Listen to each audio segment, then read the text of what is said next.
আসসালামু আলাইকুম। আমরা স্থির তড়িৎ রিভিশন শুরু করব। শুরুটাই করব তড়িৎ বল দিয়ে, এবং তড়িৎ বল আসে কুলম্বের সূত্র দিয়ে। তাহলে কুলম্বের সূত্র সবসময় বিন্দু চার্জের জন্য প্রযোজ্য হয়। সো এটা মাথায় রাখতে হবে, কুলম্বের সূত্র প্রযোজ্য হয় কার জন্য? বিন্দু চার্জের জন্য প্রযোজ্য। বিন্দু চার্জের জন্য।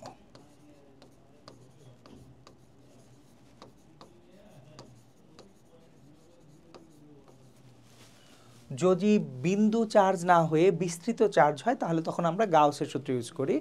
তো একেবারে এই চ্যাপ্টারের শেষের দিকে যে আমরা গাউসের সূত্র সংক্রান্ত আলোচনা করব, তাহলে প্রথমে মাথায় রাখি তড়িৎ বল কুলম্বের সূত্র।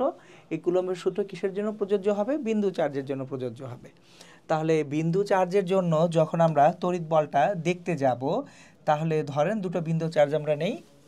এখানে একটা বিন্দু আছে, এই বিন্দুতে একটা চার্জ Q1 আছে, এই বিন্দুতে একটা চার্জ আছে Q2, এবং এই চার্জ দ্বয়ের যে মধ্যবর্তী দূরত্ব, সেই মধ্যবর্তী দূরত্ব আমরা যদি এখানে বলি আর, এই দুটো চার্জের মধ্যবর্তী দূরত্বটা হচ্ছে আমাদের আর। তাহলে কুলম্বের সূত্র অনুযায়ী যে তড়িৎ বলটা এই দুটো চার্জের মধ্যে কাজ করবে, তড়িৎ বলটা আকর্ষণধর্মী হতে পারে, বিকর্ষণধর্মী হতে পারে। তাহলে এফ চার্জ দ্বয়ের গুণফলের সমানুপাতিক, এফ মধ্যবর্তী দূরত্বের বর্গের ব্যস্তানুপাতিক, এবং তাহলে এই দুটো থেকে আমরা যে তড়িৎ বলটা পাই, এফ সমান 1/4πε0 Q1 Q2 divided by R square. এটা হচ্ছে তড়িৎ বল সম্পর্কিত কার সূত্র? কুলম্বের সূত্র। সো আমরা কুলম্বের সূত্রটা পেয়ে যাচ্ছি এখানে। এটা হচ্ছে আমাদের কুলম্বের সূত্র। এখন আমরা যখন এই সূত্রটাকে ব্যবহার করব বিভিন্ন ক্ষেত্রে, একটা জিনিস মাথায় রাখবো আমরা, এই সূত্রটা এটা হচ্ছে আমাদের বলের মান দিচ্ছে। তাহলে এই সূত্রে এফ এর যে সূত্র আছে, এফ এর সমীকরণে আমরা Q1 Q2 এর চিহ্ন ব্যবহার করব না।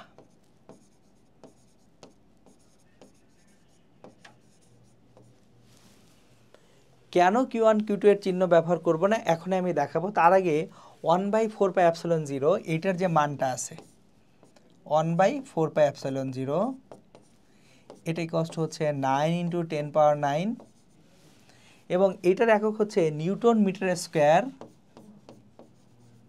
পার কুলম্ব স্কোয়ার। কিভাবে দেখেন, এদিকে এটা হচ্ছে এফ নিউটন, তারপর এখানে আর স্কোয়ার, তার মানে হচ্ছে নিউটনের সঙ্গে আর স্কোয়ার গুণ হচ্ছে metre square, Q1 Q2 divide হয়ে যাবে, তাহলে আমরা পাবো newton metre square per coulomb square. এখন আমি যে বললাম কথাটা, এফ এর যে সমীকরণ আছে, এই সমীকরণে আমরা কি করব না, আমরা কখনোই Q1 Q2 চিহ্ন ব্যবহার করব না। তো এইটার একটা এক্সাম্পল আমি দেখিয়ে রাখবো যে Q1 Q2 চিহ্ন কেন ব্যবহার করব না। এটা জেনে রাখাটা, বুঝে রাখাটা খুব জরুরি। ধরুন আমরা কোথাও তিনটা চার্জ নিয়ে একটু কাজ করব। কয়টা চার্জ? তিনটা চার্জ। তাহলে এখানে একটা লাইন আছে, এই রেখার উপরে আমরা তিনটা চার্জ নিই। প্রথম এই বিন্দুতে চার্জ হচ্ছে QA, এটাকে বলি 2 ন্যানো কুলম্ব, এবং এটা পজিটিভ চার্জ, এটা পজিটিভ চার্জ। এরপর আমরা সেকেন্ড আর একটা পয়েন্ট, এখানে QB 3 ন্যানো কুলম্ব, ওটা ওখানে নেগেটিভ চার্জ, এটা মাইনাস চার্জ। তাহলে আর একটা চার্জ আমরা নিব, প্রথমটা পজিটিভ চার্জ, এ বিন্দুতে, বি বিন্দুতে নেগেটিভ চার্জ, এবং ধরেন এখানে একটা সি বিন্দু আছে, সি বিন্দুতে আর একটা নেগেটিভ চার্জ। সি বিন্দুতে কি চার্জ? Negative charge. এখন QC এটা ধরেন এই 5 ন্যানো কুলম্ব। এখন QA QBর মধ্যবর্তী দূরত্ব 2 মিটার, QB QCর মধ্যবর্তী দূরত্ব 3 মিটার। এভাবে সবকিছু দেওয়া দিয়ে আপনাকে বলল বি চার্জের উপর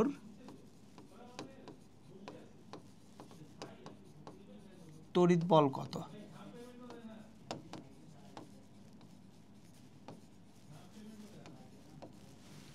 এই যে বিতে যে চার্জ আছে এই বি এর চার্জের উপরে তড়িৎ বল কত। এখন একটা জিনিস খেয়াল করেন, বল অনুভব করতেছে কিন্তু বি এর চার্জটা, কে বল অনুভব করতেছে? বি এর চার্জটা বল অনুভব করতেছে। কার জন্য? এ এর জন্য আর সি এর জন্য।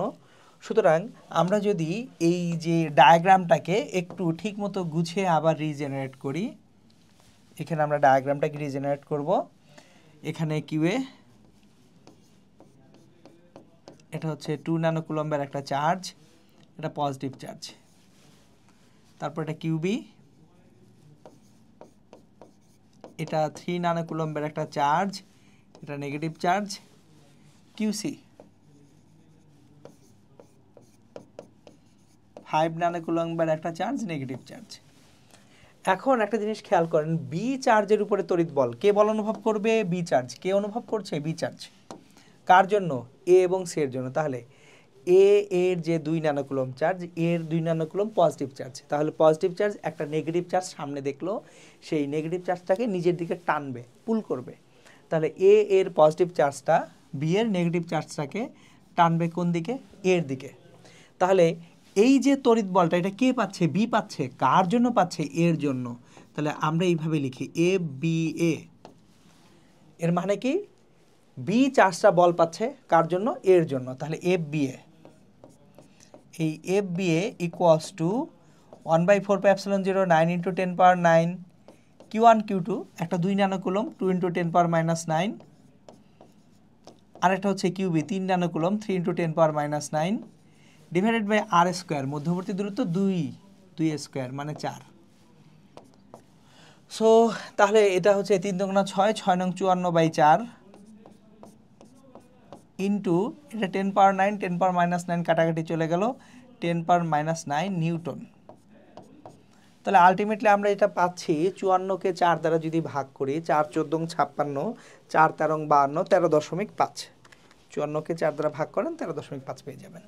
তাহলে 13.5 ইন্টু 10⁻9 নিউটন। এটা হচ্ছে আমাদের এফ বি এ। বি এর চার্জটা এর জন্য তড়িৎ বল পাচ্ছে। এইবার আসি, বি এর এই সেম চার্জটা সি এর জন্য যে বলটা পাবে। এবার সিতে কি চার্জ আছে দেখি তো। সি এর চার্জ হচ্ছে নেগেটিভ। তাহলে একটা নেগেটিভ চার্জ আর একটা নেগেটিভ চার্জকে কি করবে? টানবে না ধাক্কা দিবে? আমি যদি একটা নেগেটিভ চার্জ হই, আমি আর একটা নেগেটিভ চার্জকে ধাক্কা দিব। তাহলে এখন বল কে অনুভব করছে? বি বিন্দুর চার্জটা। তাহলে বি বিন্দুর নেগেটিভ চার্জটা সি বিন্দুর নেগেটিভ চার্জের জন্য সে ধাক্কা খাবে। কোন দিকে ধাক্কা খাবে? সে ধাক্কা খাবে বিপরীত দিকে। এই যে, তাহলে এটা হচ্ছে এফ বি কিসের জন্য? সি এর জন্য। তাহলে F B C equals to 9 × 10⁻9 as usual. এখানে তাহলে বি এর চার্জ 3 ন্যানো কুলম্ব, সি এর চার্জ 5 ন্যানো কুলম্ব। তাহলে 3 × 10⁻9 ইন্টু 5 × 10⁻9 ডিভাইডেড বাই এই দুটো চার্জের মধ্যবর্তী যে দূরত্ব, সেটা উপরে দেখেন 3 মিটার। মধ্যবর্তী দূরত্ব কত? 3 মিটার। তাহলে নিচে 3 স্কোয়ার। তাহলে আলটিমেটলি যেটা হবে আমাদের এখানে 3 × 5 = 15, 9 9 কাটাকাটি যায় 15 × 10⁻9 নিউটন। এটা অ্যাকচুয়ালি বি এর চার্জটা সি এর চার্জের জন্য যে বল অনুভব করলো। খেয়াল করেন কোথাও কিন্তু চার্জের প্লাস মাইনাস বসায় নেই, কারণ প্লাস মাইনাস বসালেই আমাদের তড়িৎ বলগুলো ভিন্ন হয়ে যাবে। তাহলে এবার লব্ধি বলটা কত দেখেন তো। এফ বি সি, বি এর চার্জটা সি এর জন্য যে বল অনুভব করে সেটা বামে, বি এর চার্জটা এর জন্য যে বল অনুভব করে সেটাও বামে। তাহলে এই দুটোর যোগফলকে আমাদের লব্ধি বল না। সুতরাং আমাদের যে লব্ধি বলটা আমরা এখানে পাবো F B, F B equals to F B A plus F B C. তাহলে F B A plus F B C যদি যোগ করি 13.5 আর 15, 13 15 28.5 ইন্টু 10⁻9 নিউটন।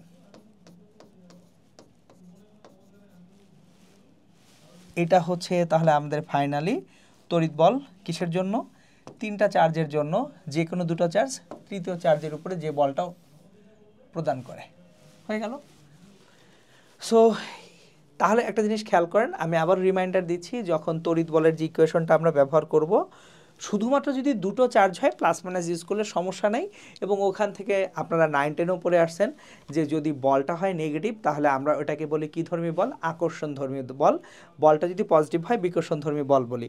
কিন্তু এখন এসে এগুলো নিয়ে আমরা মাথা ঘামাবো না। আমরা যেটা মাথায় রাখবো সেটা হচ্ছে এই যে ইকুয়েশনটা আছে বলের ইকুয়েশন থেকে বলের মান পাবো, আর বলের দিক আমরা ভেক্টর পদ্ধতিতে চিত্র আকারে দেখে নিব যে সমধর্মী চার্জ পরস্পরকে কি করবে? বিকর্ষণ করবে, বিপরীতধর্মী চার্জ পরস্পরকে আকর্ষণ করবে। ওকে, আমাদের এইখানে যে জিনিসটা আসলে একটু বেশি জানা দরকার এমসিকিউ ইনফরমেশন হিসেবে সেটা হচ্ছে ভেদনযোগ্যতা কি বা ওখান থেকে পরবৈদ্যুতিক ধ্রুবকটা কি। তাহলে আমরা যে এফ এর সমীকরণটা যখন লিখলাম, এফ এর সমীকরণে দেখেন আমরা কি লিখেছি? F equals to 1/4πε0 Q1 Q2 divided by R square. তাহলে এই অ্যাপসাইলন জিরোটাকে বলা হয় শূন্য মাধ্যমের ভেদনযোগ্যতা। 8.8554 × 10⁻12 coulomb square per newton per metre square, এটা হচ্ছে একক।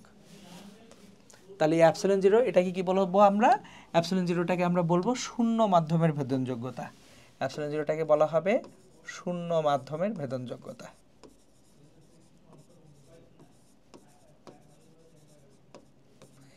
এখন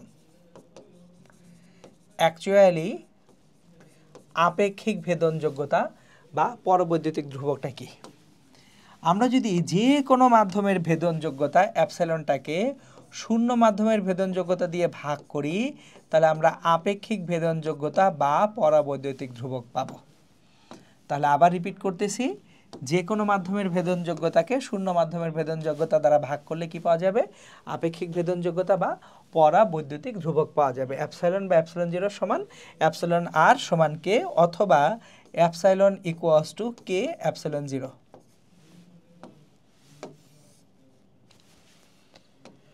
ওকে, তাহলে এই যে শূন্য মাধ্যমের ভেদনযোগ্যতার মান আমরা জেনে গেলাম।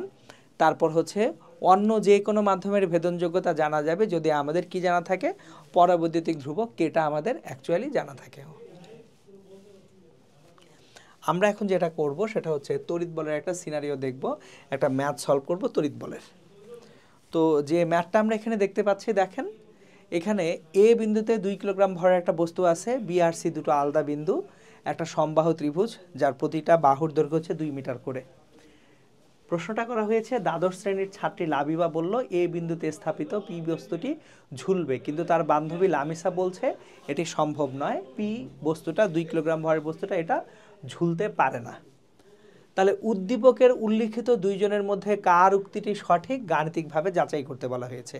এই যে দুইজন যে উক্তি করলো, দুইজন উক্তির মধ্যে কার উক্তিটা সঠিক সেটা আমাদের গাণিতিকভাবে যাচাই করতে হবে। ওকে, চলেন আমরা একটু তাহলে যে ত্রিভুজটা আছে ত্রিভুজটা আবার একটু আঁকি। আমাদের যে ত্রিভুজটা এরকম, সো এখানে এই ত্রিভুজের নিচের দুই বিন্দুতে বি এবং সি বিন্দুতে দুটো চার্জ রাখা আছে, কিউবি এবং কিউসি। তাহলে বি বিন্দুর যে চার্জ কিউবি, এখানে কিউবি আছে, সি বিন্দুর চার্জ কিউসি আছে, দুটোর আধান কত? 1.676 কুলম্ব। এখন এ বিন্দুতে চার্জটা কত সেটা বলা নাই, এক। 2 নাম্বার, এ বিন্দুতে চার্জের প্রকৃতিও বলা নাই। এই বিন্দুতে যে চার্জটা সেটা কি ধনাত্মক না ঋণাত্মক সেটা বলা নাই, শুধুমাত্র এই বিন্দুতে 2 কিলোগ্রাম ভরের একটা বস্তু বসানো আছে। এখন আমাদের এই 2 কিলোগ্রাম ভরের বস্তুর যে ভরের জন্য ওজনটুকু আছে mg, w equals to mg, এটা হচ্ছে 2 × 9.8 মানে 19.6 নিউটন বল কোন দিকে কাজ করে? সোজা নিচের দিকে। এখন তাহলে এই w সমান mgটাকে যদি আমরা ব্যালেন্স করতে পারি, নালিফাই করতে পারি ঊর্ধ্বমুখী বল দিয়ে, তাহলে আমাদের এই 2 কিলোগ্রাম ভরের বস্তুটা ঝুলবে। তাহলে বি বিন্দুতে যদি ধনাত্মক চার্জ থাকে, এখানে বিকর্ষণ করার জন্য এখানে একটা ধনাত্মক চার্জ লাগবে। ধরলাম এখানে একটা কিউ মানের ধনাত্মক চার্জ আছে, কোন মানের? কিউ মানের। তাহলে এখানে আর একটা বল আসবে। সো তাহলে এই বলটা হচ্ছে এফ বি, এই বলটা হচ্ছে এফ সি, লব্ধি বল হচ্ছে এফ। তাহলে এফ বি এবং এফ সি এর মধ্যবর্তী কোণটা কত সেটা আমরা একটু দেখে নিই। যেহেতু ত্রিভুজটা একটা সমবাহু ত্রিভুজ, তাহলে প্রত্যেকটা কোণের মানই 60 ডিগ্রি করে। এটা 60 ডিগ্রি, এটাও 60 ডিগ্রি, এখানের কোণটাও 60 ডিগ্রি, তাহলে উপরে এই কোণটাও 60 ডিগ্রি। তাহলে প্রত্যেকটা কোণের মান কত ডিগ্রি করে? 60 ডিগ্রি করে। এখন তাহলে বি বিন্দুর যে চার্জটা আছে সেটা যে বল লাভ করবে, সি বিন্দুর যে চার্জটা আছে, সরি, বি বিন্দুর চার্জের জন্য যে বলটা পাবে এ বিন্দুতে, তাহলে এ বিন্দুতে আমাদের 2 কিলোগ্রাম ভরের বস্তু, এখানে যদি আমরা এই 2 কিলোগ্রাম ভরের বস্তু ওটা কিউ মানের চার্জ নিয়ে থাকে, তাহলে এফ বি মানে হচ্ছে বি বিন্দুর চার্জের জন্য ওই যে এ বিন্দুতে যে বল এফ বি এবং সি বিন্দুর চার্জের জন্য এ বিন্দুতে যে বল এফ সি, দুটার মান পরস্পর সমান। কেন? কারণ দূরত্ব সমান, এই দুই জায়গায় বি আর সিতে চার্জের পরিমাণ সমান। সুতরাং এফ বি সমান এফ সি সমান 1/4πε0 Q B into Q divided by, আমাদের এখানে দূরত্বটা 2 স্কোয়ার, তাহলে 9 × 10⁹ 1.676 কিউ ডিভাইডেড বাই 4।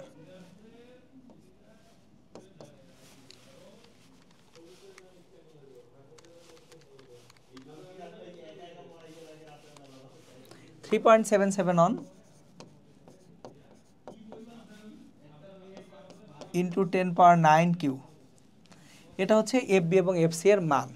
তাহলে এখন আমাদের লব্ধি যে বল এফটা হবে F equals to √/, F B square plus F C square plus 2 into F B into F C into cos 60 degree.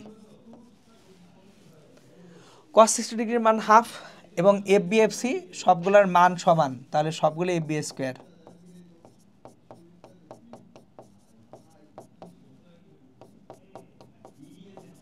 দেখেন এখানে cos 60 ডিগ্রির মানটা হাফ, হাফ এবং 2 কাটাকাটি যায়, তাহলে আমি এভাবে লিখি 2 ইন্টু cos 60 ডিগ্রির মান হাফ।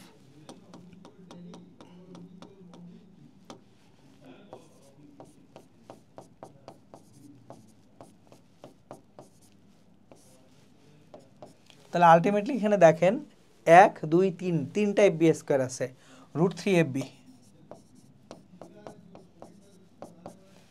তাহলে যদি √3 এফ বি হয় সেটা √3 ইন্টু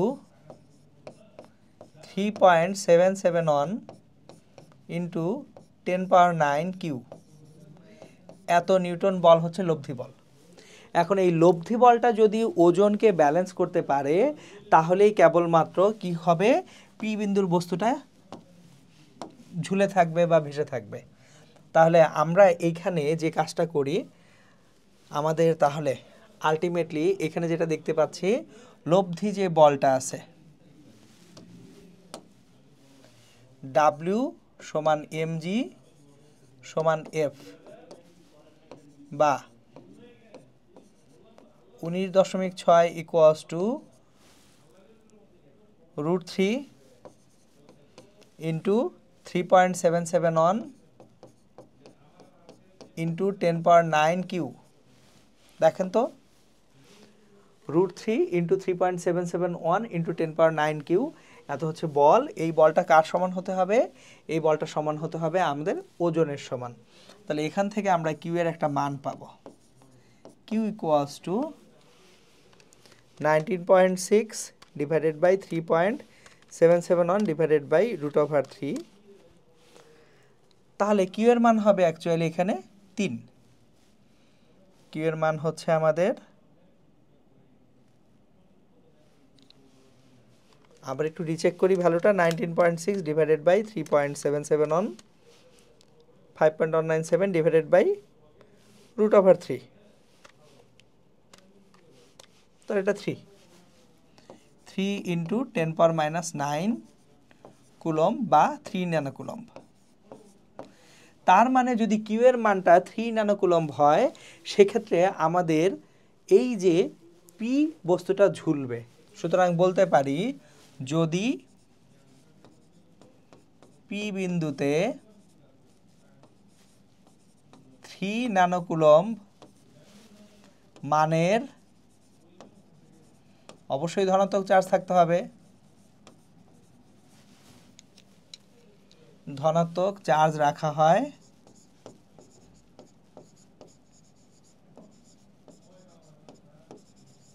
তাহলে সেটি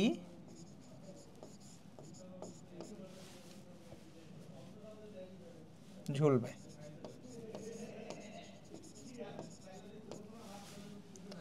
কিন্তু যদি 3 ন্যানোকুলম্বের থেকে কম মানের চার্জ রাখেন বা হচ্ছে বেশি মানের চার্জ রাখেন, সেক্ষেত্রে ডিপেন্ড করবে আর কি আপনি কি ধরনের চার্জ রাখতেছেন, ধনাত্মক চার্জ রাখতেছেন নাকি ঋণাত্মক চার্জ রাখতেছেন তার উপরে।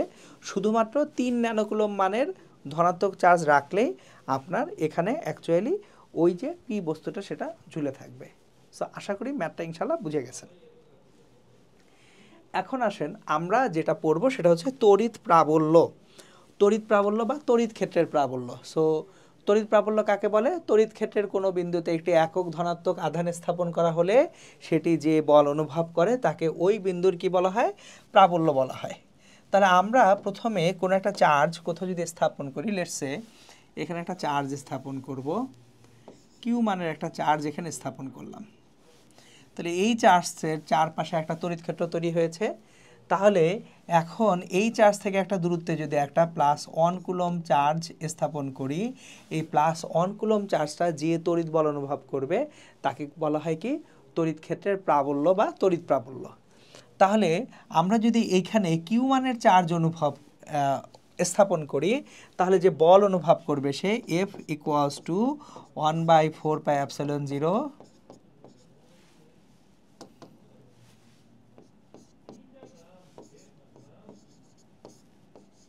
Q/r², এখানে মধ্যবর্তী দূরত্বটা আর। তাহলে একক ধনাত্মক চার্জ স্থাপন করলে যে বল অনুভব করবে সেটাই প্রাবল্য। E = F/Q, মানে হচ্ছে 1/4πε0 Q/r²। এখন এইখানে আমি অ্যাকচুয়ালি আপনাদের সবসময় একটা জিনিস বলি যে কোন জিনিসটা, কোন চিহ্নটা কি নির্দেশ করে মাথায় রাখেন। E = যখন F/Q লেখা হয়, এই সমীকরণে কিউ কি নির্দেশ করে? এই সমীকরণের যে কিউটা আছে এই কিউ নির্দেশ করে তড়িৎ ক্ষেত্রে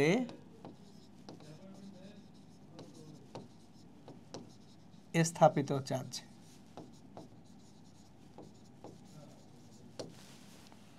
আর যদি আমরা এটা লিখি E = 1/4πε0 Q/r², তাহলে বড় কিউটা হচ্ছে যে চার্জের জন্য তড়িৎ ক্ষেত্র তৈরি হয়, যে চার্জের জন্য তড়িৎ ক্ষেত্র তৈরি হয়।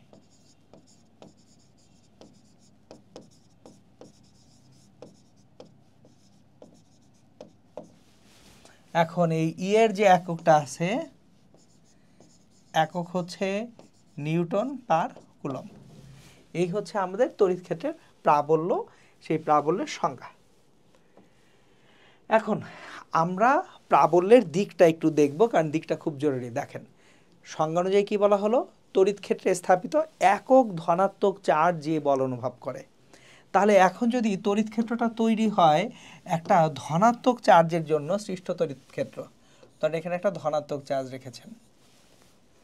তাহলে এই ধনাত্মক চার্জ যে কোনো একক ধনাত্মক চার্জকে বিকর্ষণ করবে। এখানে একটা +1 কুলম্ব চার্জ রাখলেন, এইটাকে এই ধনাত্মক চার্জ কি করবে? বিকর্ষণ করবে। তাহলে ই এর দিক বাইরের দিকে। তাহলে ধনাত্মক চার্জের জন্য সৃষ্ট যে তড়িৎ ক্ষেত্র, সেখানে প্রাবল্যের দিক কোন দিকে? বহির্মুখে, বাইরের দিকে।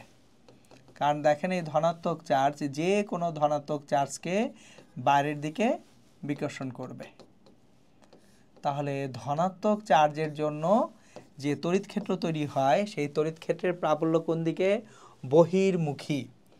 আর যদি আমি একটা ঋণাত্মক চার্জ কোথাও রাখি, লেটস সে এখানে একটা আমি ঋণাত্মক চার্জ রাখলাম, এটা ঋণাত্মক চার্জ কিউ, এটা ধনাত্মক চার্জ কিউ। তাহলে এই ঋণাত্মক চার্জটা যে কোনো 1 কুলম্ব মানের ধনাত্মক চার্জকে +1 কুলম্বকে সে নিজের দিকে আকর্ষণ করবে। +1 কুলম্বকে নিজের দিকে কি করবে? টানবে। +1 কুলম্বকে সে নিজের দিকে টেনে নিয়ে আসবে। তাহলে যদি তড়িৎ ক্ষেত্রটা ধনাত্মক চার্জের জন্য তৈরি হয়, সেটার জন্য তড়িৎ ক্ষেত্রের যে কোনো বিন্দুতে প্রাবল্য হচ্ছে বহির্মুখী বা বাইরের দিকে। আর যদি তড়িৎ ক্ষেত্রটা ঋণাত্মক চার্জের জন্য তৈরি হয়, সেক্ষেত্রে ওই তড়িৎ ক্ষেত্রের যে কোনো বিন্দুতে প্রাবল্য হচ্ছে ভিতরের দিকে। তাহলে লিখে রাখি আমরা, ধনাত্মক চার্জের জন্য সৃষ্ট তড়িৎ ক্ষেত্রের প্রাবল্য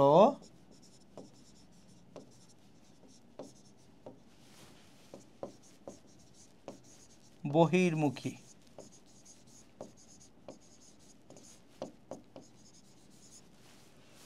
আর যদি আমরা ঋণাত্মক চার্জ নেই, ঋণাত্মক চার্জের জন্য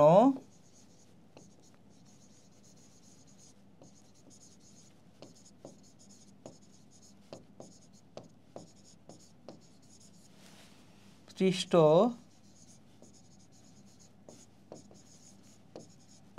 তড়িৎ ক্ষেত্রের প্রাবল্য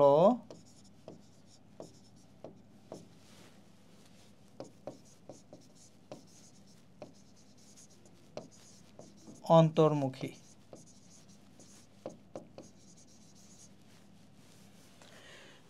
তাহলে আমরা প্রাবল্যের যে ডাইরেকশন বা দিক সেটা পেয়ে গেলাম। এইবার আসবো শূন্য প্রাবল্য বা নিরপেক্ষ বিন্দু কাকে বলে। সো যদি আমার তড়িৎ ক্ষেত্রের ভিতরে এমন কোনো বিন্দু থাকে যেখানে একটা একক ধনাত্মক চার্জ বসানো হলে সেটা কোনো বল অনুভব করবে না, তাকে বলা হয় শূন্য প্রাবল্য বা নিরপেক্ষ বিন্দু। তাহলে তড়িৎ ক্ষেত্রের কোনো বিন্দুতে যদি এমন কোনো একটা বিন্দু পাওয়া যায় যেখানে আমরা তড়িৎ ক্ষেত্রের মধ্যে এমন একটা বিন্দু পাবো যেখানে কোনো প্রাবল্য কাজ করতেছে না, আসলে এটার মানে কি? মানে হচ্ছে যদি দুটো চার্জ থাকে, ধরেন আমার দুটো চার্জ আছে, আমার এখানে চার্জ আছে দুটো, একটা হচ্ছে প্লাস Q1 আর একটা ধরলাম এখানে প্লাস Q2। তাহলে এই দুটোর সংযোগ রেখার ভিতরে আমরা একটা বিন্দু যদি নেই, সে ফর এক্সাম্পল এখানে একটা বিন্দু নিলাম পি বিন্দু, এই পি বিন্দুতে একটা +1 কুলম্ব চার্জ রাখলাম। এই +1 কুলম্ব চার্জকে এই Q1 এর ধনাত্মক চার্জ বাইরের দিকে বল দিবে, তাহলে বহির্মুখী। খেয়াল করেন, একটু আগেই বলছি ধনাত্মক চার্জের জন্য সৃষ্ট তড়িৎ ক্ষেত্রের প্রাবল্য বহির্মুখী। এটা হচ্ছে E1, Q2 এর জন্য এটা হচ্ছে E2। তাহলে যদি E1 এবং E2 সমান হয়ে যায় তাহলে P বিন্দুতে প্রাবল্য শূন্য হবে।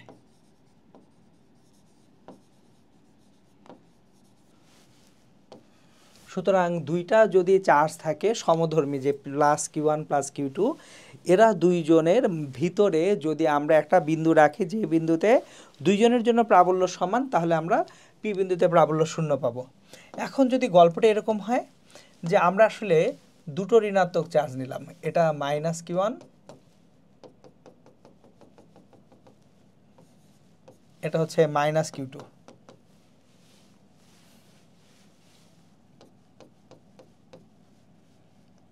-Q1 আর -Q2। আমি ভিতরে কোথাও একটা বিন্দু নিব, এখানে ভিতরে কোথাও একটা বিন্দু নিলাম, আবারও পি বিন্দু। এই পি বিন্দুটায় +1 কুলম্ব চার্জ রাখি, ঋণাত্মক চার্জের জন্য প্রাবল্য হচ্ছে অন্তর্মুখী। তাহলে Q1 চার্জ এটা +1 কুলম্বকে নিজের দিকে টানবে, এটা E1। Q2 চার্জ 1 কুলম্বকে নিজের দিকে টানবে, এটা E2। তাহলে E1 সমান যদি E2 হয় তাহলে পি বিন্দুতে আমরা প্রাবল্যটা কী পাবো? শূন্য পাবো। এই হচ্ছে শূন্য প্রাবল্য বা নিরপেক্ষ বিন্দুর কনসেপ্ট। এখন সমধর্মী এবং যদি সমমানের চার্জ হয়, মানে Q1 Q2 সমান যদি হয়, সেক্ষেত্রে আমরা কোথায় শূন্য প্রাবল্য পাবো? সমধর্মী সমমানের চার্জ হলে সংযোগ রেখার মধ্যবিন্দুতে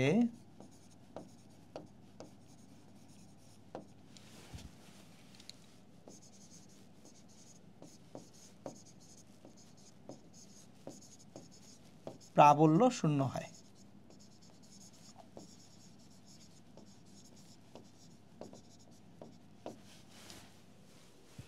তাহলে যদি আমার Q1 Q2 এর মান সমান হয়ে যায় সেক্ষেত্রে শূন্য প্রাবল্য পাওয়া যাবে এই দুইটার সংযোগ রেখার ঠিক মাঝখানে মধ্যবিন্দুতে। ওকে,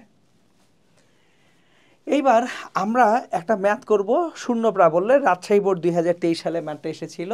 এখানে বলেছে চিত্রে দুটি ফাঁপা গোলকের পৃষ্ঠে চার্জ প্রদান করা হয়েছে। ফাঁপা দুটো গোলক আছে, এদের পৃষ্ঠে চার্জ প্রদান করা হয়েছে। একটার পৃষ্ঠে দেওয়া হয়েছে Q1 -2.25 নিউটন ন্যানোকুলম্ব আর Q2 হচ্ছে -6 ন্যানোকুলম্ব।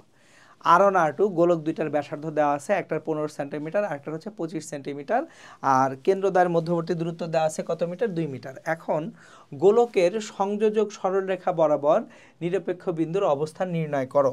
তাহলে আমাদের নিরপেক্ষ বিন্দুর অবস্থানটা নির্ণয় করতে বলা হয়েছে গোলকের সংযোগ রেখা বরাবর। এখন আবারও আমি বলবো যে এখানে যখন আমরা এই যে কুলম্বের সূত্র ব্যবহার করে প্রাবল্য নির্ণয় করি তখন আমরা সবসময় চার্জগুলোকে বিন্দু চার্জ হিসেবে বিবেচনা করি। তাহলে এইখানে আমাদের Q1 এটা একটা বিন্দু চার্জ, এটা হচ্ছে Q1 -2.25 ন্যানোকুলম্ব আর ঠিক 2 মিটার দূরে আমাদের Q2 আছে। Q2 আছে কত দূরে? 2 মিটার দূরে। এখানে Q2 = -6 ন্যানোকুলম্ব। মধ্যবর্তী দূরত্ব কত দেওয়া আছে? আরটা দেওয়া আছে 2 মিটার। তাহলে আমরা ধরে নিচ্ছি মাঝখানের কোনো একটা বিন্দু P বিন্দু, এখানে ধরেন এটা একটা বিন্দু P বিন্দু। এই P বিন্দুর দূরত্ব Q1 থেকে যদি হয় x, তাহলে বাকি দূরত্বটা কত হবে? 2 - x, কারণ টোটাল দূরত্বটা হচ্ছে 2 মিটার। এই যে Q1 Q2 চার্জ দ্বয়ের মধ্যবর্তী দূরত্ব কত? 2 মিটার। তাহলে আমাদের অ্যাকচুয়ালি যদি Q1 থেকে P বিন্দুর দূরত্ব x হয়, Q2 থেকে P বিন্দুর দূরত্ব কত হবে? 2 - x হবে। এখন দেখেন আমি এইবার P বিন্দুতে যে প্রাবল্য দুইটা পাবো, একটা হচ্ছে P বিন্দুর একটা প্রাবল্য Q1 চার্জের জন্য P বিন্দুতে স্থাপিত একক ধনাত্মক চার্জ +1 কুলম্ব, সে যে তড়িৎ বল অনুভব করবে সেটা অনুভব করবে বাম দিকে। ঋণাত্মক চার্জ একক ধনাত্মক চার্জকে নিজের দিকে টেনে আনে, বা ঋণাত্মক চার্জের জন্য সৃষ্ট তড়িৎ ক্ষেত্রের প্রাবল্য অন্তর্মুখী ভিতরের দিকে। তাহলে এটা হচ্ছে E1। একইভাবে -6 ন্যানোকুলম্ব চার্জ এটা এই P বিন্দুর +1 কুলম্ব চার্জকে টানবে তার দিকে, এটা হবে E2। তাহলে E1 এবং E2 সাংখ্যিক মানে যদি সমান করে ফেলি আমরা, E1 = E2, প্রাবল্য শূন্য মানে E1 = E2, সাংখ্যিক মানে সমান, বা 1/4πε0 Q1 / x² = 1/4πε0 Q2 / r - x মানে 2 - x²। তাহলে এখান থেকে আমরা 1/4πε0 দুই পাশ থেকে নালিফাই করে দিতে পারি।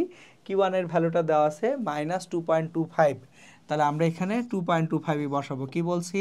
বলের যে ইকুয়েশন সেখানে আমরা প্লাস মাইনাস না দিলেও চলবে, কারণ এখান থেকে আমরা শুধু মান পাবো 2.25 ন্যানোকুলম্ব। তাহলে 10⁻⁹ / x² = Q2 6 ন্যানোকুলম্ব, 6 × 10⁻⁹ / 2 - x²। এখন 10⁻⁹টা তো দুই পাশ থেকে কাটা চলে যাচ্ছে, তাহলে আমরা অ্যাকচুয়ালি যেটা করতে পারি সেটা হচ্ছে 2.25 / x² = 6 / 2 - x²। আমরা ডিরেক্টলি দুই পাশকে অ্যাকচুয়ালি স্কোয়ার রুট যদি করে দেই, 2.25কে √ওভার যদি করি, আমরা √2.25 করলাম, 1.5/x 1.5/x = √6/2 - x। দেখেন এখানে কেন প্লাস মাইনাস দরকার নেই, কারণ এটা হচ্ছে দূরত্ব। দূরত্ব সবসময় একটা ধনাত্মক সংখ্যা হয়। তাহলে √6x সমান 3 - 1.5x,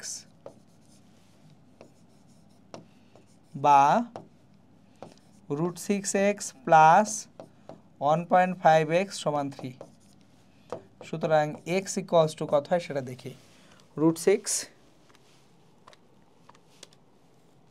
প্লাস 1.5 3 ডিভাইডেড বাই এটা করলে 0.76 metre, x equals to 0.76 metre.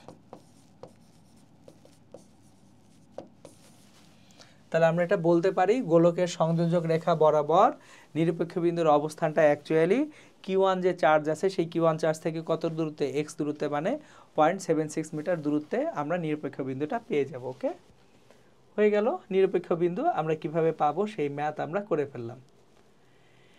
এইবার আমরা যেহেতু প্রাবল্য পড়ছিলাম, এখানে আমাদের যে জিনিসটা পড়তে হবে সেটা হচ্ছে তড়িৎ বলরেখা। এখান থেকে এমসিকিউ ইনফরমেশন বা এমসিকিউ তথ্যাবলী বেশি আসে। সো তড়িৎ বলরেখাটা কি? তড়িৎ বলরেখাটা হচ্ছে তড়িৎ ক্ষেত্রে স্থাপিত একটা মুক্ত একক ধনাত্মক আধান যে পথে পরিভ্রমণ করে সেটাকে বলা হয় তড়িৎ বলরেখা। তাহলে এইখানে আমরা একটা জিনিস মাথায় রাখবো, ধনাত্মক চার্জ থেকে বলরেখাগুলো বের হয়। এখানে যদি ধনাত্মক চার্জ রাখি, ধনাত্মক চার্জ থেকে তড়িৎ বলরেখাগুলো বের হয়। সো এই যে দেখেন ধনাত্মক চার্জ থেকে বলরেখাগুলো চারপাশে বের হয়। আর যদি ঋণাত্মক চার্জ রাখি, ঋণাত্মক চার্জে বলরেখাগুলো প্রবেশ করে। ঋণাত্মক চার্জ রাখলে একক ধনাত্মক চার্জ এখানে এসে কি করবে? প্রবেশ করবে। তাহলে ঋণাত্মক চার্জের জন্য তড়িৎ বলরেখাগুলো এসে ভিতরে প্রবেশ করে, ধনাত্মক চার্জের জন্য ধনাত্মক চার্জ থেকে বাইরে বের হয়ে যায়। তাহলে তড়িৎ বলরেখা যেটা, আমরা ধনাত্মক চার্জের জন্য তড়িৎ বলরেখা হচ্ছে বহির্মুখী বাইরের দিকে, ঋণাত্মক চার্জের জন্য তড়িৎ বলরেখা অন্তর্মুখী বা ভিতরের দিকে। এইবার আমরা এখানে তড়িৎ বলরেখার চিত্র, মানে কিছু ইন জেনারেল সিনারিওতে আমরা তড়িৎ বলরেখাগুলো দেখে রাখবো প্রয়োজনের জন্য। ধরুন আমরা দুটো সমধর্মী চার্জ পাশাপাশি রাখলাম। তাহলে সমধর্মী দুটো চার্জ যদি পাশাপাশি রাখি, এটাও পজিটিভ, এটাও পজিটিভ, পজিটিভ চার্জ থেকে বলরেখা বের হয়। সো পজিটিভ চার্জ থেকে বলরেখা বের হবে। এখন ভিতরে যে বলরেখাগুলো বের হবে এগুলা একটা আরেকটাকে বিকর্ষণ করবে, ভিতরের বলরেখা একটা আরেকটাকে বিকর্ষণ করবে। সো গল্পটা এরকম হয়ে যাবে। তাহলে দেখেন এখানে ভিতরে আমাদের যে প্রাবল্য সেটা শূন্য হবে, কারণ ভিতরে কোনো জায়গায় তড়িৎ বলরেখা অনুপস্থিত। ওকে, এখন যদি একটা ধনাত্মক একটা ঋণাত্মক চার্জ হয়, একটা ধনাত্মক একটা ঋণাত্মক চার্জ, তাহলে ধনাত্মক চার্জ থেকে যে বলরেখা তৈরি হবে, ধনাত্মক চার্জ থেকে বলরেখা বের হয়। এই যে দেখেন, তাহলে ভিতরে তড়িৎ বলরেখার সংখ্যা অনেক বেড়ে যাবে। ধনাত্মক চার্জ থেকে কিছু বলরেখা ঋণাত্মক চার্জে যাবে, আবার আরো কিছু বলরেখা ধনাত্মক চার্জ থেকে বাইরের দিকে চলে যাবে।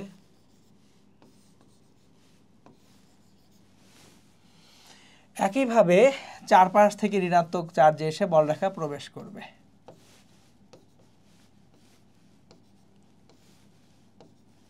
তাহলে একটা জিনিস এইখানে বলরেখার চিত্র থেকে আমরা এটা বলতে পারি, যদি দুইটা চার্জ বিপরীতধর্মী হয়, ভিতরে কোথাও প্রাবল্য শূন্য হওয়া সম্ভব না, কারণ দেখেন ভিতরে বলরেখার সংখ্যা বেড়ে যাচ্ছে, বাইরে প্রাবল্য শূন্য হওয়া সম্ভব। তাহলে বিপরীতধর্মী দুটো চার্জের জন্য তাদের সংযোগ রেখার ভিতরে কোথাও কি শূন্য হতে পারে না? তড়িৎ ক্ষেত্র প্রাবল্য শূন্য হতে পারে না। ওকে, সো এরকম আরও অসংখ্য তড়িৎ বলরেখার চিত্র আসলে আঁকা যায়। সে ফর এক্সাম্পল আমরা যদি এরকম করি, তিনটা চার্জ রাখি, আমরা এখানে একটা চার্জ রাখলাম প্লাস, এখানে একটা চার্জ রাখলাম মাইনাস, এখানে একটা চার্জ রাখলাম মাইনাস, ওই যে শুরুতে যে ম্যাথটা করেছিলাম। তাহলে দেখেন গল্পটা যেটা হবে, এই যে প্লাস থেকে মাইনাসের দিকে বলরেখা যাবে, প্লাস থেকে মাইনাসের দিকে যাচ্ছে,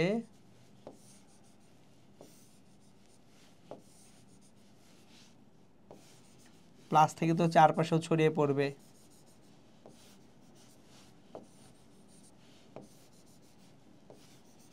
তাহলে এগুলো হচ্ছে আমাদের এই দিকে বলরেখা। এখন এই দুটো মাইনাসের মধ্যে এই পাশের মাইনাসে চারপাশ থেকে এসে বলরেখা প্রবেশ করবে।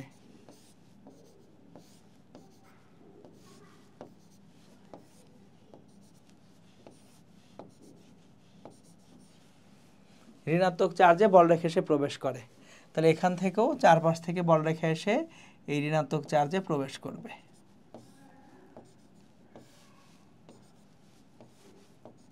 কিন্তু দেখেন ভিতরে কোনো কিন্তু বলরেখা থাকবে না, কেন? কারণ এটাও ঋণাত্মক চার্জ, এটাও ঋণাত্মক চার্জ, তাহলে যে বলরেখাগুলো আছে ভিতরে কোথাও প্রাবল্য শূন্য হয়ে যাবে এবং এখানে বলরেখার ঘনত্বটা কমে যাবে। এই হচ্ছে আমাদের তড়িৎ বলরেখার চিত্রগুলো যেভাবে আঁকতে হয়। এখন আমাদের যেটা জানতে হবে সেটা হচ্ছে সুষম তড়িৎ ক্ষেত্র কাকে বলে।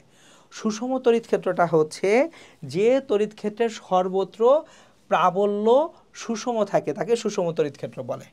সো একটা এক্সাম্পল হিসেবে যদি আমরা দেখি সেটা হচ্ছে, ধরুন দুটো পাত, এইদিকে একটা ধনাত্মকভাবে চার্জিত পাত, এখানে একটা ঋণাত্মকভাবে চার্জিত পাত আছে, উপরে হচ্ছে ধনাত্মক চার্জগুলি আছে প্লাস, নিচে হচ্ছে মাইনাস। তাহলে বলরেখাগুলো ধনাত্মক চার্জ থেকে বের হয়ে ঋণাত্মক চার্জের দিকে আসবে।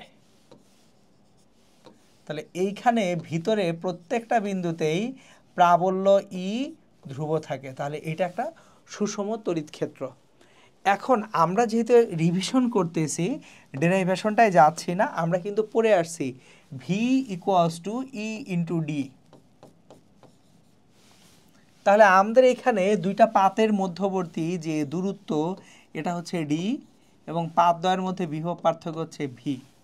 তাহলে ভি সমান ইডি বা ই সমান ভি বাই ডি, এটা হচ্ছে আমাদের সুষম তড়িৎ ক্ষেত্র প্রাবল্য। এইবার এই যে তড়িৎ ক্ষেত্রের মধ্যে যদি একটা ধনাত্মক চার্জ রাখা হয়, এই তড়িৎ ক্ষেত্রের মধ্যে একটা ধনাত্মক চার্জ রাখলে প্লাস কিউ, সে বল লাভ করবে নিচের দিকে, তাহলে F equals to Q E. আর যদি এই তড়িৎ ক্ষেত্রের মধ্যে আমরা একটা ঋণাত্মক চার্জ রাখি মাইনাস কিউ, তাহলে সে বল লাভ করবে কোন দিকে? উপরের দিকে, নেগেটিভ চার্জ উপরের পজিটিভ চার্জের দিকে বল লাভ করবে। তাহলে এখানেও কিন্তু F equals to Q E. সুতরাং মাথায় রাখতে হবে ধনাত্মক চার্জ তড়িৎ বলরেখার দিকে এবং ঋণাত্মক চার্জ তড়িৎ বলরেখার বিপরীত দিকে কি করে? ভ্রমণ করে। ধনাত্মক চার্জ তড়িৎ বলরেখার দিকে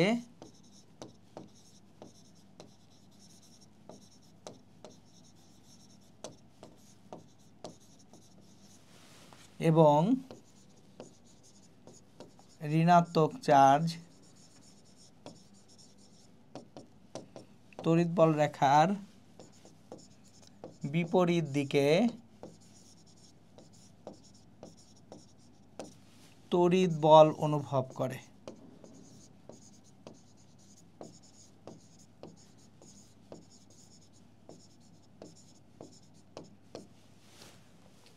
তাহলে এই হচ্ছে আমাদের সুষম তড়িৎ ক্ষেত্রের যে আইডিয়া, এবং সুষম তড়িৎ ক্ষেত্রের মধ্যে একটা ধনাত্মক চার্জ রাখলে কি হবে, একটা ঋণাত্মক চার্জ রাখলে কি হবে, সেই জিনিসটা আমরা জেনে গেলাম। ওকে, এখন সুষম তড়িৎ ক্ষেত্রে আমরা যদি সুতা দিয়ে কোনো চার্জকে ঝুলিয়ে দেই, সেই ঝুলানো চার্জ এবং সুতার টান বল কীরকম হবে সেটা আমরা একটু দেখব, চলেন। তাহলে আমরা এখন একটা সুষম তড়িৎ ক্ষেত্রে সুতা দিয়ে ঝুলানো চার্জ, এটা একটা সুষম তড়িৎ ক্ষেত্র, এখানে একটা চার্জ ঝুলিয়ে দিলাম। তাহলে ঝুলানো চার্জটা পজিটিভ হতে পারে, ঝুলানো চার্জটা নেগেটিভ হতে পারে, এই ঝুলানো চার্জটা নেগেটিভ হতে পারে। এখন যদি আমরা এখানে যে কাজটা আছে সেটা হচ্ছে, উপরে যদি ধনাত্মক চার্জ রাখি, নিচে ঋণাত্মক চার্জ রাখি, তাহলে তড়িৎ বলরেখা উপর থেকে নিচের দিকে আসতেছে এখানে, তাহলে ওজন এমজি নিচের দিকে কাজ করবে, তড়িৎ বল কিউই নিচের দিকে কাজ করবে, সুতার টান টি উপরের দিকে কাজ করবে। তাহলে T equals to M G plus Q E হবে। এটা হচ্ছে যদি সুতা দিয়ে একটা ধনাত্মক চার্জকে আপনি ঝুলিয়ে দেন কোনো একটা সুষম তড়িৎ ক্ষেত্র, এমন সুষম তড়িৎ ক্ষেত্র উপরে আছে আপনাদের ধনাত্মক চার্জ আর নিচে আছে কি চার্জ? ঋণাত্মক চার্জ। এখন একইভাবে যদি এইখানে উপরে ধনাত্মক চার্জ এবং নিচে ঋণাত্মক চার্জ থাকে,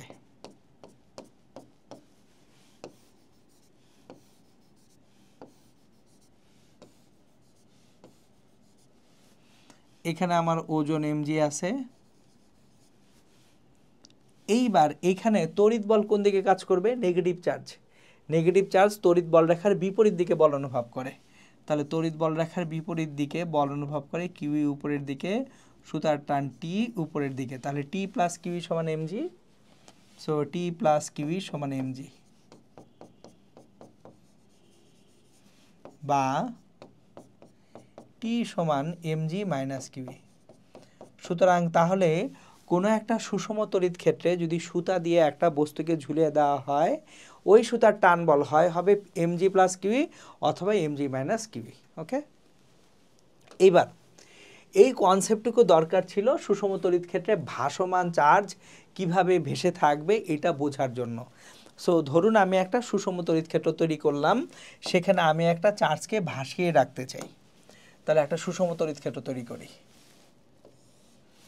উপরে পজিটিভ চার্জ, নিচে নেগেটিভ চার্জ, উপরে পজিটিভ চার্জ, নিচে নেগেটিভ চার্জ। তাহলে বল রেখাগুলো উপর থেকে নিচের দিকে আসবে।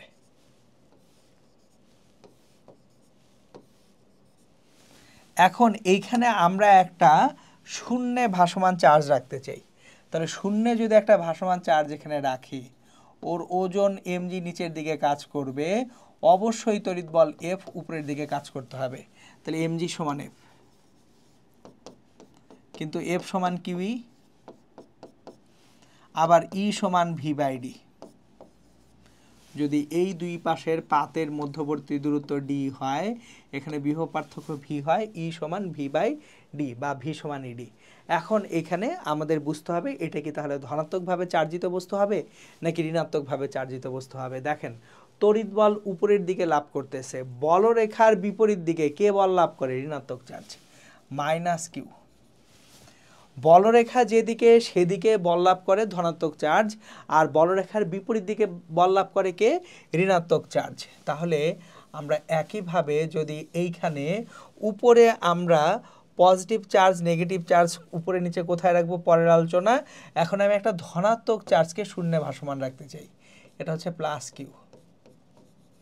তাহলে আমাদের তার ওজন mg নিচের দিকে কাজ করবে, আর তড়িৎ বল F সমান কিউই কাজ করবে উপরের দিকে।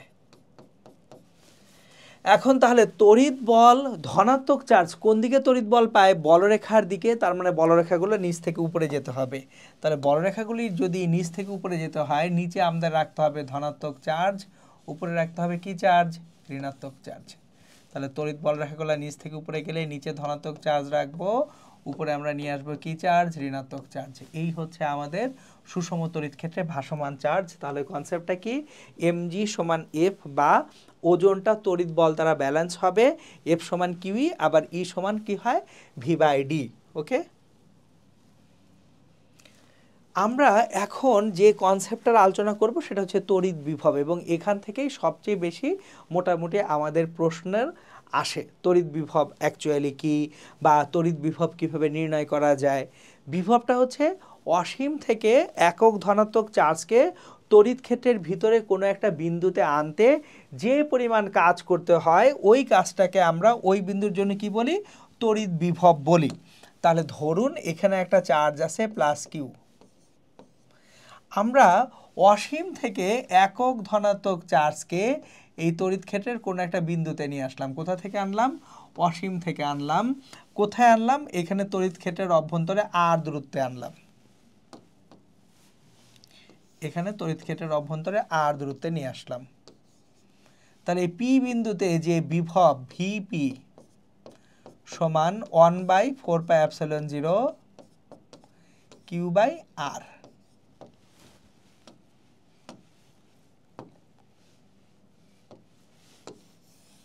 তাহলে পি বিন্দুর বিভব ভিপি সমান 1/4πε0 q/r। এইখানে একটা জিনিস মনে রাখতে হবে, ধনাত্মক চার্জের জন্য সৃষ্ট তড়িৎ ক্ষেত্রের বিভব হচ্ছে ধনাত্মক। সো লিখে রাখি, ধনাত্মক চার্জের জন্য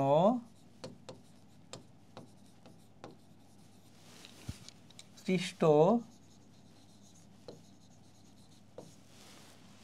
তড়িৎ ক্ষেত্রের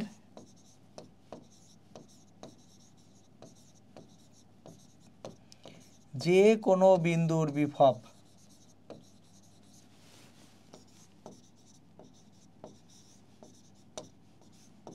ধনাত্মক,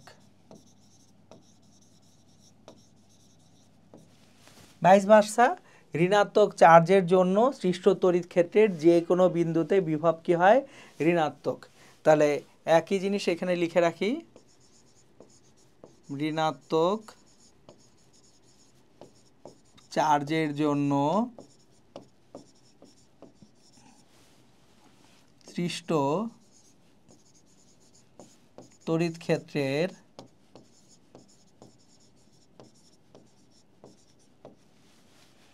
যে কোনো বিন্দুর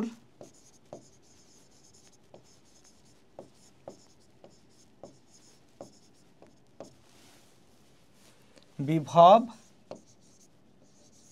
ঋণাত্মক।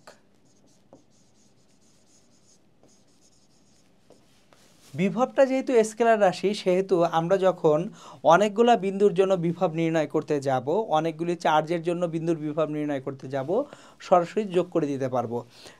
আমরা যখন বল নিয়ে কাজ করছিলাম, প্রাবল্য নিয়ে কাজ করছিলাম, সরাসরি যোগ করা যাচ্ছিল না। কেন? কারণ বল, প্রাবল্য এগুলো হচ্ছে ভেক্টর রাশি।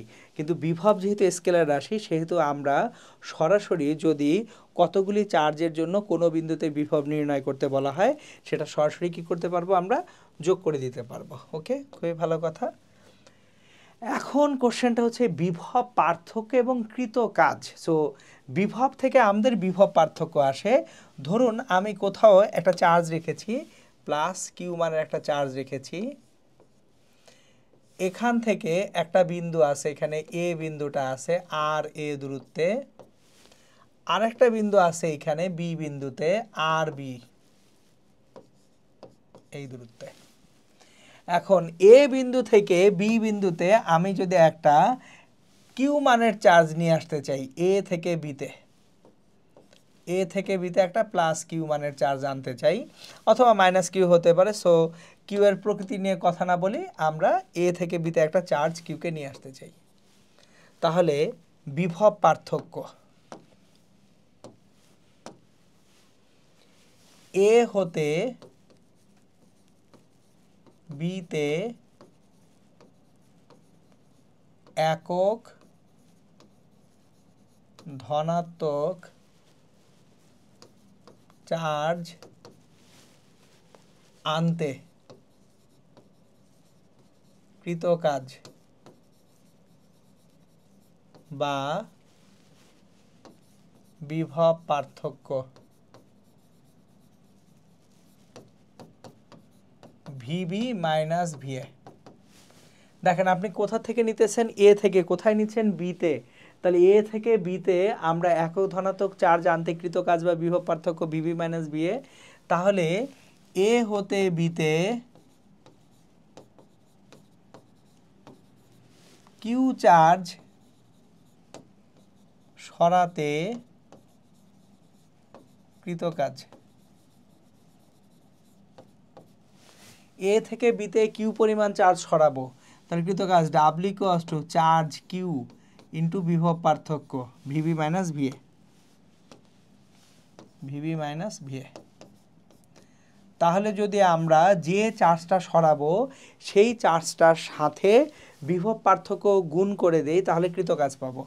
এখন ভিবিটা কত? ভিবিটা হচ্ছে 1/4πε0 বি বিন্দুতে। আমরা ওই প্লাস কিউ চার্জের জন্য বি বিন্দুর বিভব পাবো Q divided by R B minus 1/4πε0 Q divided by R A. খেয়াল করেন, আমি অ্যাকচুয়ালি বি বিন্দুর বিভব জানতে চাই। তাহলে বি বিন্দুতে কিউ চার্জের জন্য এখানে বিভব কত?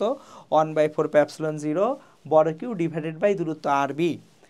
এ বিন্দুতে আমাদের যে বিভব কিউ চার্জের জন্য 1/4πε0 কিউ ডিভাইডেড বাই আর এ।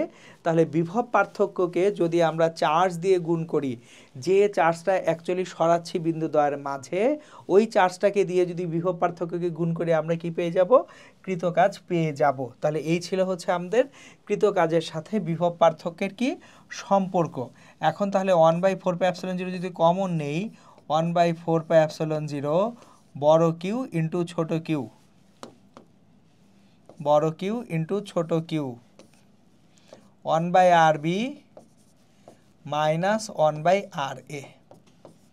এটা হচ্ছে তাহলে চূড়ান্ত সূত্র। আমরা যদি কোনো একটা চার্জিত বস্তুর জন্য ওর তড়িৎ ক্ষেত্রের ভিতরে এক বিন্দু থেকে আরেক বিন্দুতে আরেকটা চার্জকে কি করতে চাই, সরাতে চাই। ওকে, আমরা তাহলে এখন যে ম্যাথটা করব এটা হচ্ছে, দেখেন চিত্রে দুটি ফাঁপা গোলকের পৃষ্ঠে চার্জ প্রদান করা হয়েছে। দুটো ফাঁপা গোলক, একটা হচ্ছে আমাদের 15 সেন্টিমিটার ব্যাসার্ধের, আরেকটা হচ্ছে 25 সেন্টিমিটার ব্যাসার্ধের। একজনকে চার্জ দেওয়া হয়েছে -2.25 ন্যানোকুলম্ব, আরেকজনকে চার্জ দেওয়া হয়েছে -6 ন্যানোকুলম্ব। গোলকদ্বয়ের একটি পরিবাহী তার দ্বারা সংযুক্ত করা হলে গোলকদ্বয়ের চূড়ান্ত চার্জের পরিমাণের তুলনামূলক বিশ্লেষণ করো। এই দুইটা গোলককে একটা পরিবাহী তার দ্বারা সংযুক্ত যদি করা হয়, তাহলে শুরুতে আমরা জানি চার্জ আছে Q1 সমান -2.25 ন্যানোকুলম্ব, Q1 সমান -2.25 ন্যানোকুলম্ব, আর Q2 সমান হচ্ছে -6 ন্যানোকুলম্ব। এখন একটা জিনিস আমরা বুঝি, মনে করি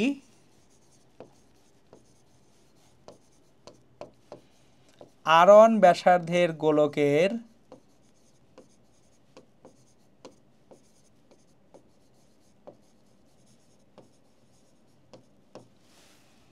চূড়ান্ত চার্জ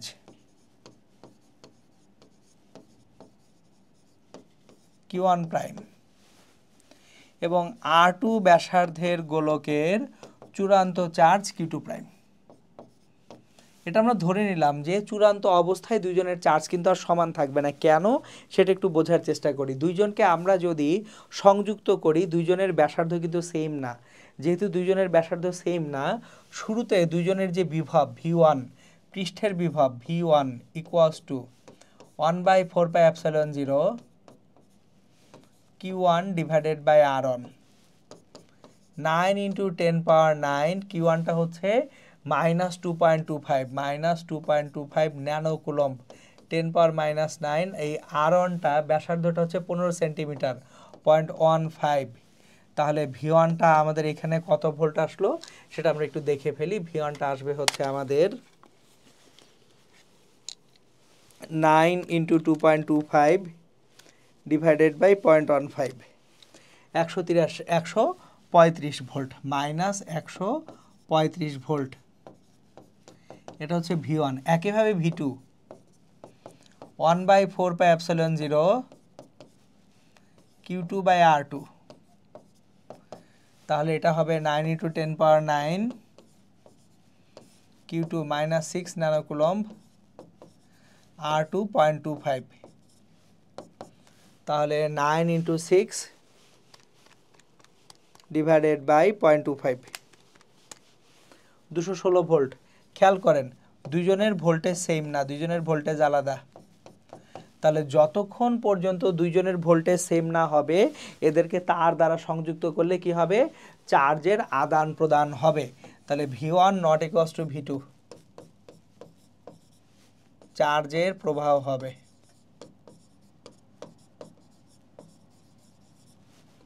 কতক্ষণ হবে, যখন V1 আর V2-র মানটা কি হয়ে যাবে, সমান হয়ে যাবে। তাহলে এই দুটোকে যদি আমি একটা তার দ্বারা সংযুক্ত করি, চূড়ান্ত পর্যায়ে যে দুইজনের বিভব কি হয়ে যাবে, সমান হয়ে যাবে। ততক্ষণ পর্যন্ত চার্জের প্রবাহ চলবে যতক্ষণ পর্যন্ত তাদের বিভব কি না হয়, সমান না হয়। তাহলে যতক্ষণ পর্যন্ত তাদের বিভব সমান না হয় ততক্ষণ পর্যন্ত কি হবে, চার্জের প্রবাহটা তাদের মধ্যে চলবে। এখন তাহলে আমাদের চূড়ান্ত অবস্থায় চার্জের প্রবাহ যে মুহূর্তে শেষ হবে, ওই মুহূর্তে উভয়ের কি সমান থাকবে, উভয়ের বিভব সমান থাকবে। বিভব পার্থক্য কত হবে, 0 হবে। কারণ বিভব পার্থক্য থাকলেই চার্জের প্রবাহ চলে, বিভব পার্থক্য না থাকলে চার্জের কোনো প্রবাহ চলা সম্ভব নয়। তাহলে আমাদের চূড়ান্ত বিভব যদি V হয়, V সমান Q1 প্রাইম ডিভাইডেড বাই, এখন একটা জিনিস খেয়াল করেন, আমাদের তাহলে V, আমাদের এইখানে যে চূড়ান্ত পর্যায়ে আমাদের যে বিভবটা আছে, সেই চূড়ান্ত পর্যায়ে বিভবটা অ্যাকচুয়ালি দুইজনের জন্যই কি হবে, সমান হবে। তাহলে একটা গোলকের জন্য যে বিভবটা, গোলকের জন্য বিভব যেটা হয় V ইকুয়ালস টু 1/4πε0 এখন হবে Q1 প্রাইম বাই R1 এবং এটাই হবে 1/4πε0 Q2 প্রাইম বাই R2। একটু পিছনে যাই, দেখেন কি বলেছি, দুইজনের শুরুতে চার্জ অসমান ছিল। এখন যেহেতু দুইজনের বিভবও অসমান, বিভব কি সমান ছিল? বিভব দুইজনের অসমান, তার মানে বিভব পার্থক্য আছে। বিভব পার্থক্য থাকা মানে চার্জের প্রবাহ চলা। কতক্ষণ চার্জের প্রবাহ চলবে? যতক্ষণ পর্যন্ত দুইজনের বিভব কি হয়ে যায়? সমান হয়ে যায়। এই দেখেন বিভব শেষ, সমান হয়ে গেছে। তাহলে এখন এই Q1 প্রাইম Q2 প্রাইমটা আমরা বের করব। তাহলে এখন দেখি Q1 প্রাইম বাই R1 ইকুয়ালস টু Q2 প্রাইম বাই R2 বা Q1 প্রাইম ডিভাইডেড বাই R1টা হচ্ছে আমাদের 15 সেন্টিমিটার 0.15 মিটার এবং Q2 prime divided by R2 হচ্ছে 25 সেন্টিমিটার মানে 0.25 মিটার। তাহলে আমরা এখান থেকে যেটা বলতে পারি Q1 prime 0.25 Q1 prime equals to 0.15 Q2 prime. তাহলে এখান থেকে যেটা বলা যায় সেটা হচ্ছে 25 Q1 প্রাইম, তার মানে 5 Q1 prime equals to 3 Q2 prime.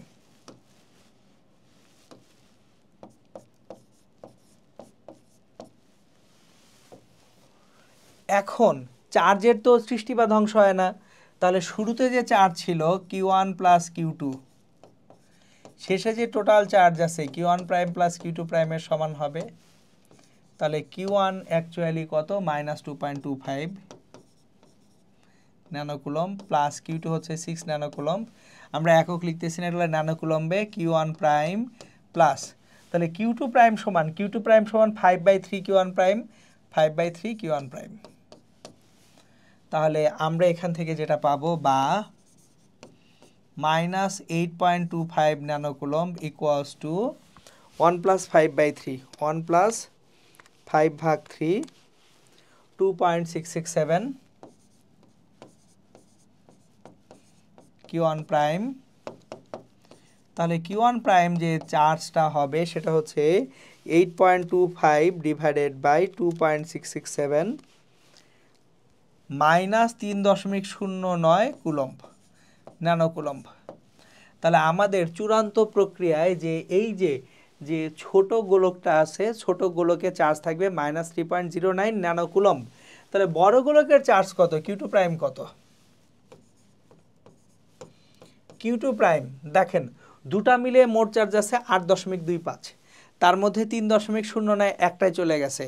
তাহলে 8.25 থেকে 3.09 বিয়োগ করি, 8.25 মাইনাস 3.09, এইটা নেগেটিভ ন্যানোকুলম্ব। তাহলে -5.16 ন্যানোকুলম্ব। তাহলে চূড়ান্ত অবস্থায় আমাদের অ্যাকচুয়ালি দুইটা যে গোলক আছে, এই গোলক দুইটায় ধারক বলতেছি, ধারক আমরা পরবর্তী লেকচারের আলোচনা। সো এখানে আমরা গোলক হিসেবে বিবেচনা করব। তাহলে আমাদের যদি একটা তার দ্বারা সংযুক্ত করে সংযোগ বিচ্ছিন্ন করা হয়, এই যে ছোট গোলকে আপনার চার্জ থাকবে -3.09 ন্যানোকুলম্ব, বড় গোলকে চার্জ থাকবে -5.16 ন্যানোকুলম্ব। ওকে, এখন আসি আমাদের এইখানে দেখেন যেটা পড়তেছি সেটা হচ্ছে তড়িৎ বিভব, সুষমভাবে চার্জিত গোলকের জন্য প্রাবল্য এবং বিভব। তাহলে একটা যদি গোলক সুষমভাবে চার্জিত হয়, গোলকটা সুষমভাবে চার্জিত, তার মানে যে চার্জটা আছে ধরি এটা +Q পরিমাণ চার্জ আছে, এই +Q চার্জটা একদম পৃষ্ঠের উপরে সুষমভাবে বণ্টিত হবে, পৃষ্ঠের উপরে সুষমভাবে বণ্টিত হবে।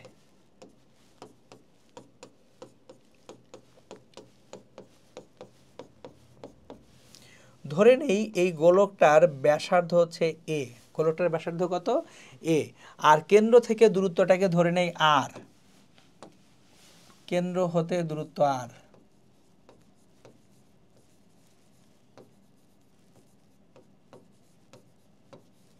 তাহলে r যদি a হয়, এটার ভিতরে প্রাবল্য শূন্য হয়। দেখেন যদি চার্জ সুষমভাবে বিন্যস্ত হয়, কোনো একটা সুষমভাবে চার্জিত গোলকের ভিতরে আমরা কোনো বলরেখা পাবো না, তাহলে তড়িৎ ক্ষেত্র প্রাবল্য ই সমান কত হবে? 0 হবে। এখন যদি আর ইকুয়ালস টু এ হয়, ই সমান 1/4πε0 Q divided by A square, R greater than A হলে ই সমান 1/4πε0 Q divided by R square. এটা হচ্ছে আমাদের তাহলে সুষমভাবে চার্জিত গোলকের জন্য প্রাবল্য। বিভবে যদি যাই, আর লেস দ্যান ইকুয়ালস টু এ হলে বিভব ভি সমান 1/4πε0 কিউ বাই এ। দেখেন আমরা actually R less than equals to A যখন বলতেছি, তার মানে আমরা যেটা দেখতেছি সেটা হচ্ছে আমরা গোলকের বাইরে যাই নাই, গোলকের ভিতরে আছি। তাহলে আর লেস দ্যান ইকুয়ালস টু এ মানে হচ্ছে কোথায়? গোলকের ভিতরে বা গোলকের পৃষ্ঠে। বিভবটা কি থাকে? সব জায়গায় সমান থাকে, এই জন্য এটা সমবিভব তল। আর যদি আর গ্রেটার দ্যান এ হয়, আর গ্রেটার দ্যান এ হলে সেক্ষেত্রে বিভব ভি হয়ে যাবে 1/4πε0 কিউ ডিভাইডেড বাই আর। এই হচ্ছে গিয়ে আমাদের সুষমভাবে চার্জিত গোলকের জন্য কোনো একটা জায়গায় প্রাবল্য এবং বিভবের ইকুয়েশনগুলি। এখন আমরা একটু একটা জিনিস শিখে রাখবো যে বিভব জানা থাকলে আমরা প্রাবল্য যেতে পারি, প্রাবল্য জানা থাকলে আমরা বিভবে যেতে পারি। এটাকে আমরা পারস্পরিক রূপান্তর বা ক্যালকুলাস পদ্ধতিতে কিভাবে হয় সেটা একটু দেখে রাখি, জাস্ট দেখে রাখবো।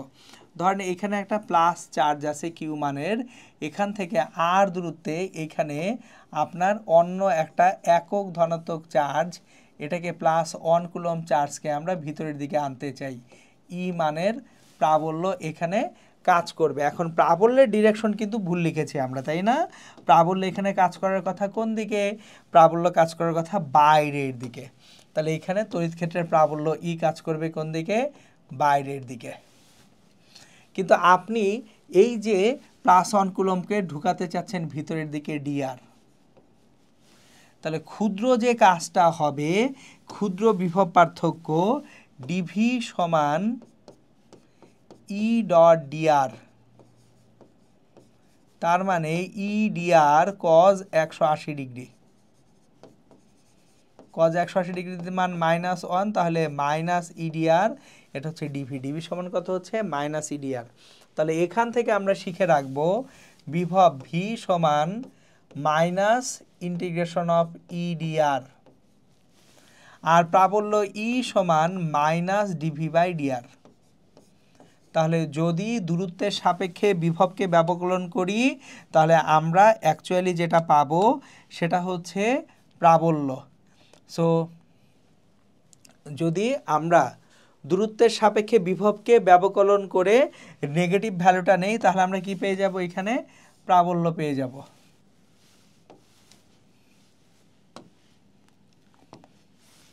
সেটাকে মার্ক করি ই,